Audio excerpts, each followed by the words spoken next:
remember standing in front of the mirror that morning, the veil draped delicately across my hair, the dress hugging me like second skin I had never worn before. My heart wasn't just beating. It was thundering, echoing in my chest like the drums before a war. This was supposed to be my day, the day where love became visible, where joy was tangible, where promises weren't just words but vows carved into eternity. And in the middle of it all, there was one face I knew I needed. My brother's. He had promised me. Not casually, not with the empty ease of someone making excuses, but with sincerity, with the kind of conviction only blood can give. He had said he would be there, right by my side, not just as family, but as my best man. The anchor to steady me when the nerves set in, the hand to squeeze when the weight of expectation grew heavy, the voice that whispered, "Amber, you're not alone." But as the day unfolded, I kept looking for him, and he wasn't there. The guests shifted in their seats. The photographer snapped pictures of smiles that felt paper thin. My husband-to-be stood at the altar, his eyes searching mine for comfort. But my gaze kept wandering to the empty space where my brother should have been. That absence was louder than the music, heavier than the vows, sharper than the diamond on my finger. And when the ceremony ended, when applause filled the room and confetti rained down, I realized the cruel truth. He hadn't just been late. He hadn't come at all. My brother, my protector, my secret keeper, the boy who once held my hand through storms, had broken his promise without explanation. I smiled for the cameras, but inside I was collapsing. My laughter sounded like shattering glass to my own ears. Every hug from relatives felt like a reminder of the hug I never received from him that day. My wedding photographs will always carry that ghost, the empty space, that missing shadow beside me. And in the quiet moments after, when the celebrations faded, I found myself asking, was I not enough to make him stay? Because it wasn't just about attendance. It was about love. About the silent thread that ties siblings together, the unspoken vow that when the world turns its back, you will not. And yet, on the day when I needed him most, my brother's absence was the loudest presence in the room. That night, when the guests had gone, when laughter had dissolved into exhaustion, I sat alone in my bridal dress. I should have been glowing. Instead, I was grieving. Grieving not the love I had found, but the love I had lost. The realization hit me like a knife pressed slowly against my chest. Sometimes family doesn't betray you with cruelty. Sometimes it betrays you with silence. The silence of an empty seat. The silence of a phone that never rang. The silence of promises broken without words. I thought about the little boy who once pulled me out of trees when I climbed too high, who once stood in front of bullies with his fists clenched and his voice trembling, who once whispered to me, "Amber, you'll never be alone as long as I'm here." And I wondered, where had he gone? When did the boy who promised me forever become the man who couldn't show up for one day? My heart ached with the weight of contradictions. How could I celebrate love and mourn abandonment at the same time? How could joy and sorrow coexist in the same fragile body? But they did. I danced with tears burning the corners of my eyes. I kissed with my soul hollowed out. I smiled while a part of me was quietly dying, and in the emptiness of that night, I learned something I never wanted to know. Blood does not always mean loyalty. Promises, even from family, can be as fragile as glass. And when they shatter, they cut deeper than any stranger ever could. I lay awake in the hotel room beside my husband, the city lights flickering through the window, my heart replaying every moment my brother's absence had screamed into me. And I whispered to the dark, "Why? Why didn't you come? Was my happiness not worth your presence? Was my promise to you weaker than the promises you made to someone else? Or did you forget? Neither way one forgets a dream upon waking." I didn't know the answers then. I still don't. But what I knew, what I felt deep in my bones, was that part of me had been buried that day. Not with vows or roses or laughter, but with the silent betrayal of someone I had trusted most. And so, the story of my wedding is not one of perfection, It is not a fairy tale, not a glittering memory free of shadows. It is a paradox. It is the day I found love in one pair of arms and lost it in another. It is the day joy and grief danced together on the same floor. It is the day Amber, the sister, realized she was not the sister he had promised to honor. And that truth, it still lingers. Like a wound that refuses to close, like a scar that keeps reopening every time I see his face in photographs or hear his name spoken casually by relatives who never knew what he took from me that day. Asterisk, the wedding hall had emptied, but the silence clung to me like cobwebs no hand could brush away. I lingered near the altar long after the last guest had left, my white dress wilting under the weight of exhaustion. My husband tried to smile, to pull me close, to remind me that this day was ours, but all I could see was the space where my brother should have stood. People had whispered excuses all night. Maybe he got sick. Maybe the traffic swallowed him whole. Maybe something urgent happened. Each explanation was a plaster meant to cover the wound, but the truth burned deeper than any speculation could reach. I knew him. I knew his silences. And I knew he wasn't coming, not because he couldn't, but because he wouldn't. Growing up, my brother and I had been two sides of the same coin. Where he was bold, I was tender. Where I was cautious, he leapt headfirst into storms. He'd tell me, "Amber, you don't have to be the safe one all the time. Let me take the punches for you."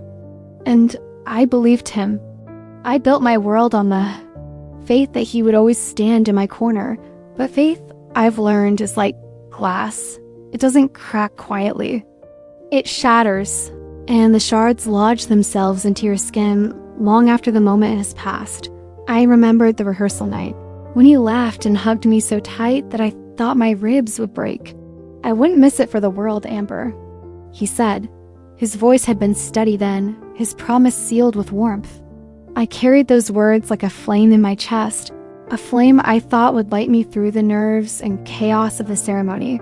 But when I looked for him, when my eyes scanned, the crowd as the music began and the officiant's voice rose, I found only absence. An empty chair, a hollow space where my brother's laughter should have thundered through the hall. The thing about absence is that it doesn't sit quietly. It screams louder than presence ever could. It turns every joy into a question mark, every smile into a brittle mask. As my husband slipped the ring onto my trembling finger, I wanted to believe in forever and love, in beginnings. But a voice inside me whispered, "If your brother couldn't show up for you today, what does that say about the rest of your life?" I felt robbed not of a best man, but of a story I had written in my heart. I had imagined us laughing together. In the photographs, him making a clumsy toast, teasing me as he always did. I had imagined a memory stitched with both our names. Instead, I was handed silence. That night, when the guests were gone and the lights dimmed, I sat on the edge of my hotel bed, still in my gown, staring at my reflection. The veil slipped down, pooling on the carpet like a ghost of the woman I thought I was. And I whispered to the mirror, "Why wasn't I enough?" Because that's the cruelest part. His absence wasn't just about the day. It was about me. I kept asking myself if I had failed him somehow, if my love was too demanding, if my happiness was too heavy for him to carry. Guilt twisted itself around me like ivy, squeezing every breath. The phone never rang. No apology, no excuse, not even a fragment of explanation. Just silence, the kind that gnaws at the edges of your sanity. My new husband tried to reassure me, but he didn't understand the wound wasn't his to comprehend. He hadn't lived through the nights where my brother held my hand through storms, the mornings we shared secrets over burnt toast, the promises we made under cracked ceilings die. It wasn't just that he didn't come. It was that he chose not to. And choice is a weapon sharper than absence. I lay awake, wondering what kind of love abandons you at the altar, not the love of a groom, but the love of blood, of family, of the one person you thought would never walk away. And the more I thought about it, the more I realized that maybe he'd been walking away for years, slowly, quietly, until the day arrived where he didn't have to show up at all, and yet, despite everything, I missed him. I missed him like The body misses air. I wanted to scream, to tear the night apart with my grief, but all I could do was clutch the memory of him whispering, "I'll always be there." But he wasn't, and that truth lay beside me on the wedding night, heavier than the man I had just vowed to spend forever with. The days after the wedding were supposed to be filled with laughter, honeymoon plans, and the glow of new beginnings. Instead, they were heavy with silence, the kind that stretched between phone calls that never came and explanations that never arrived at. Every morning, I woke with the same question gnawing at me. Why didn't he come? My husband tried to soothe me, saying things like, maybe he was overwhelmed or given time. But his words felt like bandages on a wound that was already festering. Because deep down, I knew my brother. He wasn't absent by accident. He was absent by choice, and nothing burns more cruelly than knowing someone you love chose not to love you back in the moment you needed them most. At first, I cried. I let grief soak my pillow, let memories claw at me until I was raw. I replayed every childhood moment, every promise, every "I'll never let you down." They ran through my mind like a broken record, mocking me with their betrayal. But grief has a strange way of mutating. It doesn't stay soft forever. One morning, I looked at myself in the mirror, eyes swollen, lips trembling, and I didn't see a bride anymore. I saw a woman abandoned. A woman who had been made small and visible. And something inside me shifted. Tears dried. A new fire took their place. If my brother had thought his absence would break me, he was wrong. It didn't break me. It carved me into something sharper, something harder. And I swore to myself I would not chase him. I would not beg. No, if he had chosen to hurt me, then I would teach him the cost of betrayal. The next time I saw him was 3 weeks later. He showed up at my parents' house, casual, careless, as though my wedding had been nothing more than a minor inconvenience.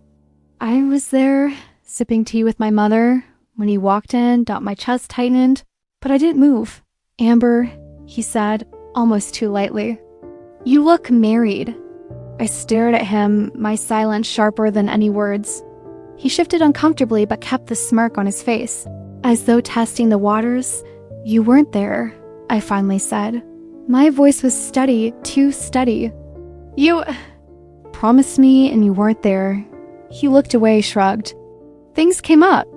Things came up. The phrase sliced through me, crueler than any confession. My wedding, the most important day of my life, had been reduced to an afterthought, something so insignificant that things had taken precedence. I felt rage rise like smoke in my lungs, but I didn't scream. I didn't cry. I leaned forward, my voice low and dangerous. "You didn't just miss my wedding," I said. "You killed something that day. You killed us. And I hope whatever things came up were worth the grave you dug." He flinched then, the smirk faltering. But I didn't stop. I spent my whole life believing you would never leave me, that you'd stand by me no matter what. Do you know what it feels like to look for you in a crowd and find nothing but emptiness? Do you know what it feels like to be humiliated in front of hundreds of people because my own brother abandoned? My mother whispered my name, begging me to stop. But I couldn't. "I don't need your excuses," I spat. "And I don't need your love anymore. From this day on, I am not your little sister. You don't get to call me Amber. You don't get to stand in my corner. You made your choice, and now I make mine." For a moment, the room was suffocating with silence. His eyes flickered anger, shame, maybe even regret. But I didn't wait for his apology. I stood, grabbed my bag, and walked out. That was the last time I looked at him as my brother. And yet, in the quiet of my nights, his absence still echoed.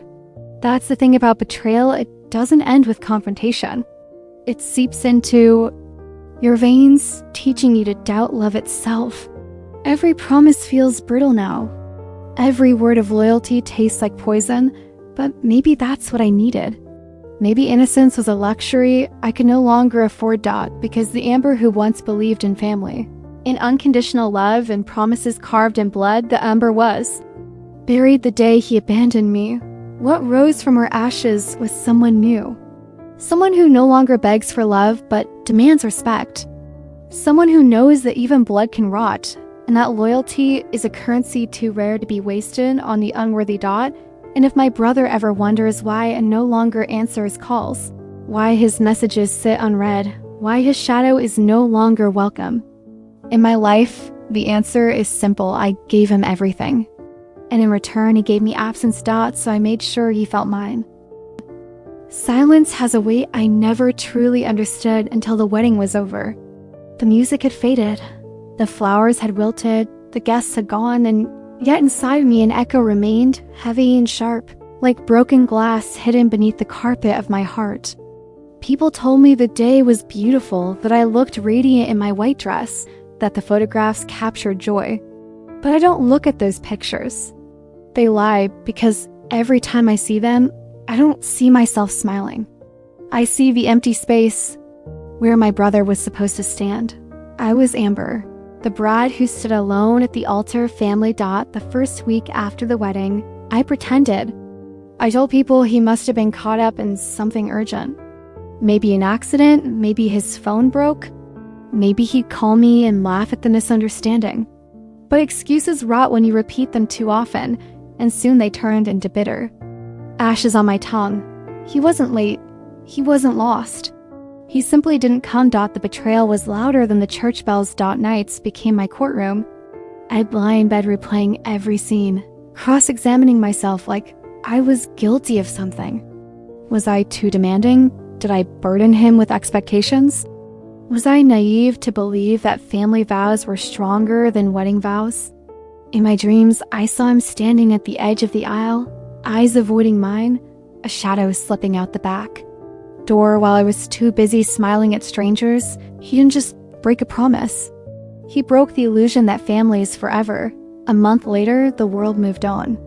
My husband spoke about jobs, bills, building a home. Friends invited us for dinners, congratulated us on our new life. But every conversation felt like a room, with no air.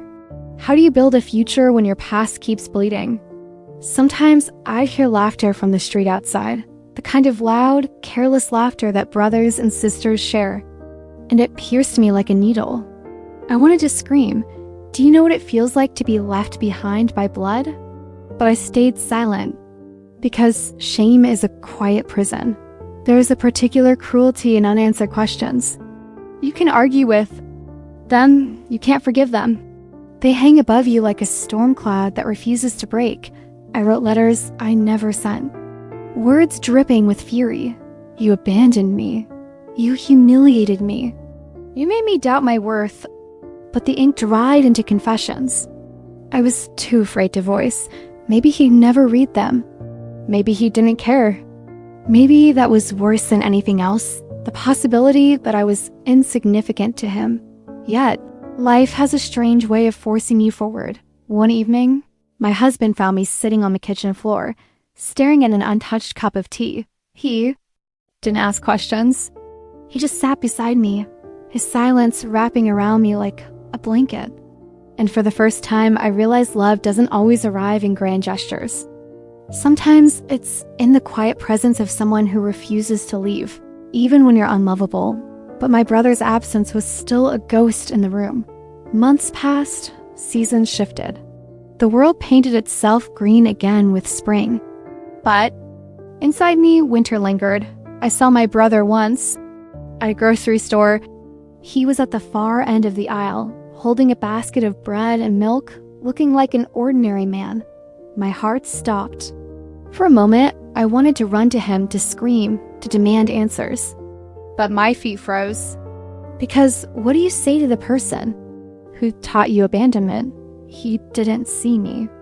Or maybe he did and chose not to. He turned the corner and just like that, he was gone again. And I realized sometimes closure isn't given.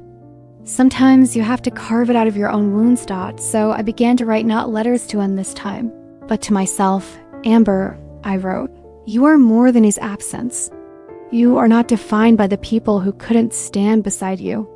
You are defined by the ones who stayed and by the strength you found when no one came.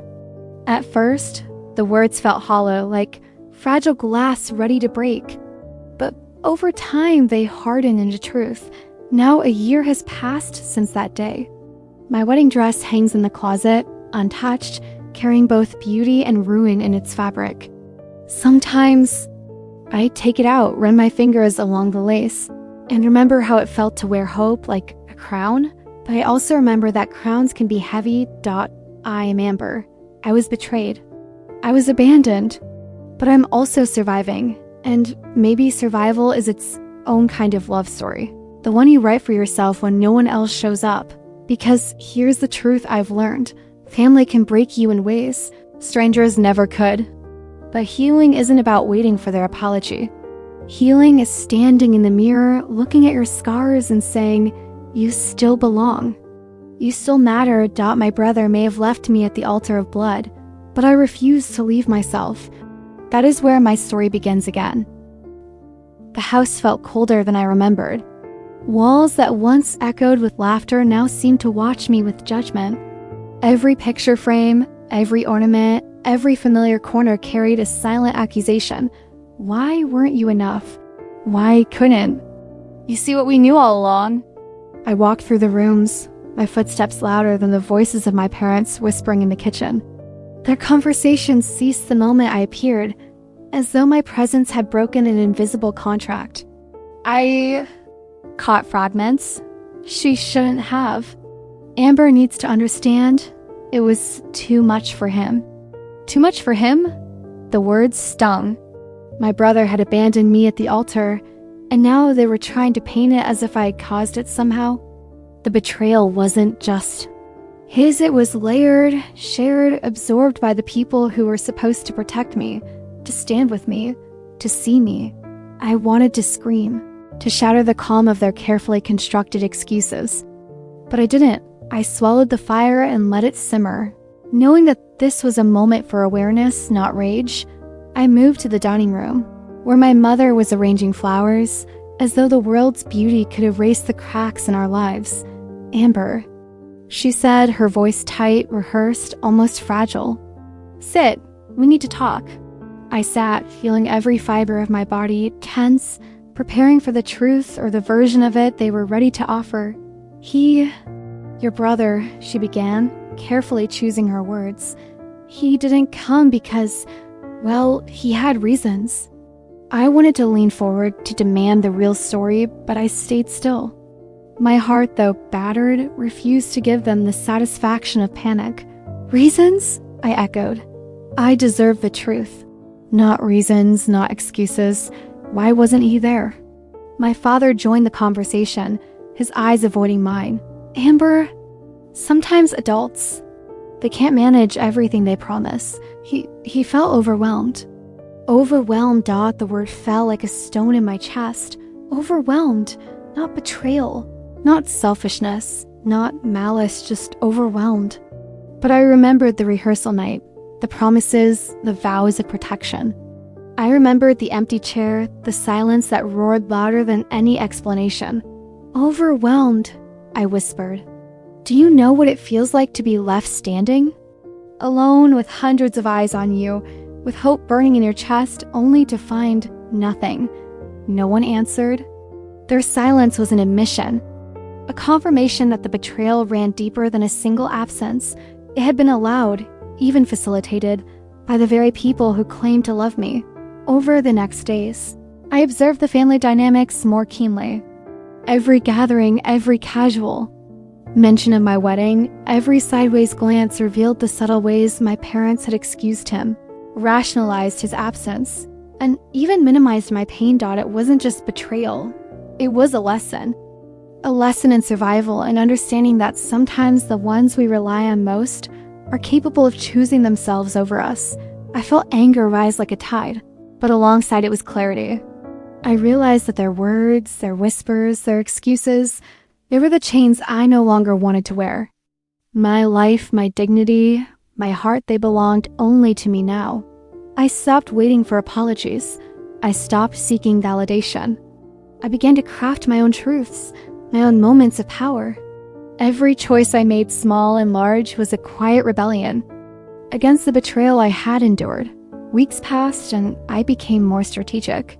At family events, I held my head high, spoke with confidence, and made it clear without words that the past would no longer define me.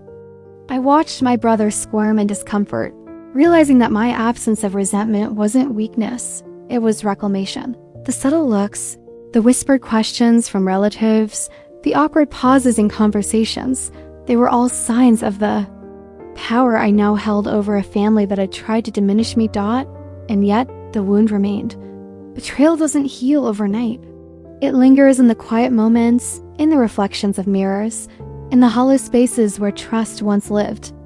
But with every passing day, I felt a small shift. The ache became less about him, and more about me, the me who was learning to survive, to thrive, and to stand without leaning on anyone else. Then came the confrontation, unplanned yet inevitable. I saw him one evening at a family function, standing tall, trying to blend in with the crowd. He caught my gaze, and for the first time, I saw uncertainty flicker across his features. You're here, he said, cautiously, as if presence alone could bridge months of silence. Yes, I replied, calm, unwavering. I've been here, watching, listening, learning. His mouth opened, closed, opened again. Words failed him not. The words of guilt, but the words of truth. He had expected me to collapse, to beg, to forgive. But I had done none of those things. Amber, don't. I interrupted, my voice firm. I don't want your excuses. I don't want your regrets. I want nothing from you. Not your apology, not your presence, not your permission to move on. You chose. I chose differently. And I will live my life without the shadow of your betrayal darkening it. He looked at me then, really looked, and I realized the power had shifted. The fear, the guilt, the helplessness, all of it had transferred from me to him.